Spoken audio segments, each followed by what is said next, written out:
আমি প্রায় বলি, যখন আমরা একা থাকি তখন আমরা ব্যক্তি, যখন আমরা সবাই মিলি তখন আমরা শক্তি।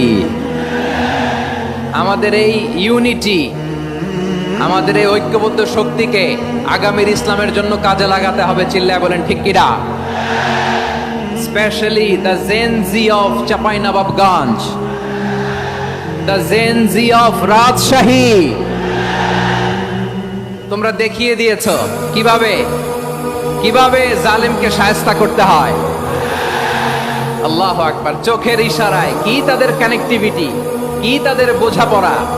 16-17 বছরে যেটা করা যায় নাই, অল্প কয়েকদিনের ব্যবধানে তাদের ইউনিটি গোটা বাংলাদেশকে উজ্জীবিত করেছে। চিৎকার করে বলেন ঠিক কিনা? এখানে এক রাজনৈতিক দল আর এক রাজনৈতিক দলকে শ্রদ্ধা করবে, সম্মান করবে, এমন নেতা আমরা চাই যেই নেতা অসুস্থ হলে আমরা গোটা দেশের জনগণ জায়নামাজ বিছিয়ে মুনাজাতে চোখের পানি ছেড়ে আমার নেতার জন্য কান্না করবো। চিল্লায় বলেন ঠিক কিনা?